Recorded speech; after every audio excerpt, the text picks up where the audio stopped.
Welcome to Concrete Block, your premier source for in-depth analysis and discussion of current events. I'm your host, Walter, and we're glad you're joining us today. As we dive into the world of international politics, a high-stakes meeting is on the horizon. U.S. President Donald Trump is set to meet with Russian President Vladimir Putin in Alaska on August 15th, with the goal of negotiating an end to the ongoing conflict in Ukraine.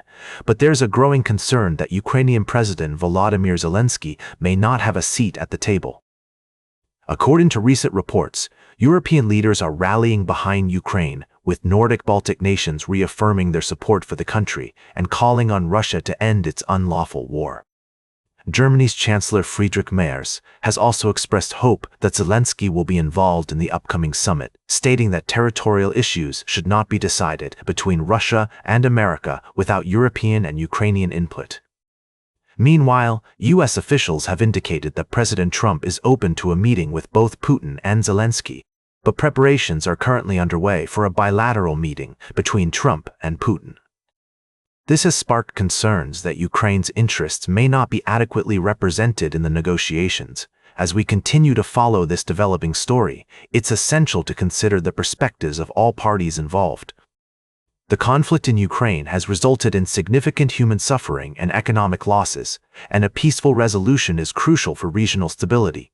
We'll be keeping a close eye on the situation and providing updates as more information becomes available. In the meantime, we want to hear from you. What do you think about the upcoming meeting between Trump and Putin, and how do you think Ukraine's interests should be represented? Share your thoughts with us on social media using the hashtag #ConcreteBlock. We'll be right back with more of today's top news on Concrete Block. Welcome back to Concrete Block. We're glad you're still with us as we dive into our middle segment. Today, we're discussing a complex and sensitive topic that's been making headlines around the world: the Israeli-Palestinian conflict. As you may know, tensions have been escalating in the region, with both sides suffering significant losses. Recently, Israeli Prime Minister Benjamin Netanyahu made some comments that sparked controversy, particularly among Western leaders. He criticized countries like Australia for considering recognition of a Palestinian state, calling it shameful and suggesting that it would not bring peace, but rather war. Now, let's take a step back and try to understand the context behind Netanyahu's statements. The Israeli-Palestinian conflict is a deeply entrenched and multifaceted issue, with roots dating back decades. The question of Palestinian statehood is a contentious one, with many arguing that it's essential for achieving peace and stability in the region. However, others, like Netanyahu, believe that recognizing a Palestinian state at this point would be premature and potentially dangerous. They argue that the Palestinian Authority, led by President Mahmoud Abbas, does not have control over all of the territories, and that Hamas, a terrorist organization, still poses a significant threat to Israel's security. It's essential to acknowledge that both sides have valid concerns and grievances. The humanitarian crisis in Gaza is dire, with thousands of civilians caught in the crossfire. At the same time, Israel has a legitimate right to self-defense and needs to ensure its citizens' safety. As we navigate this complex issue, it's crucial to approach it with empathy and understanding.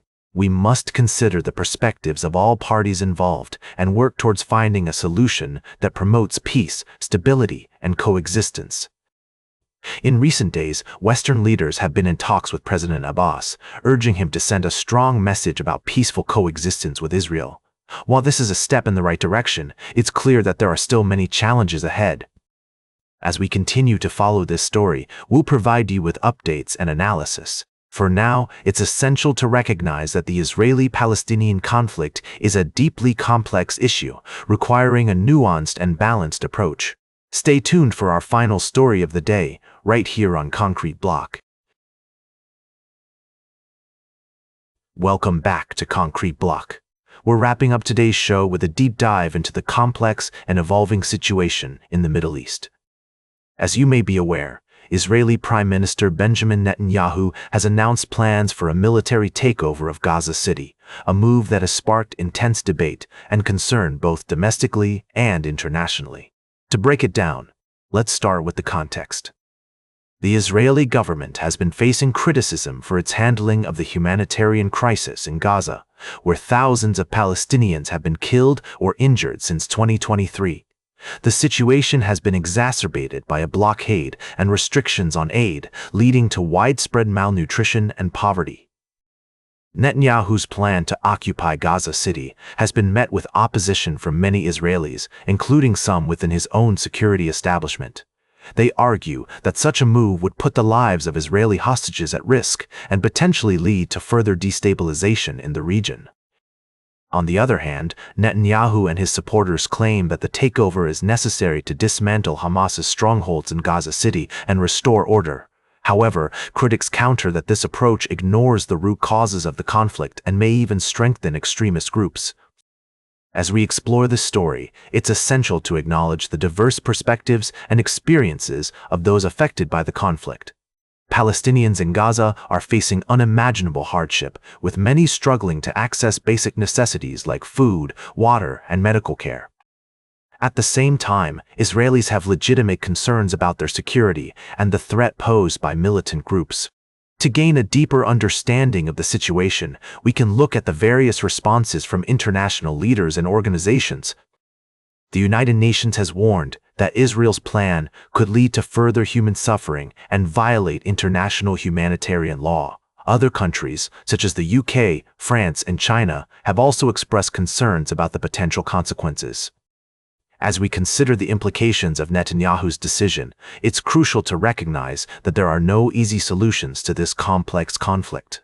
Any approach must prioritize the protection of human life, dignity, and well-being, while also addressing the underlying issues driving the violence.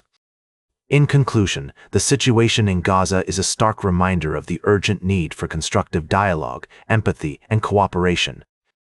As we strive to stay informed about this evolving story, let's remember to engage with diverse perspectives, challenge our assumptions, and advocate for peaceful resolutions that promote justice and humanity for all parties involved. That's all for today's Concrete Block. Remember to like, share, and subscribe, and until next time, stay informed.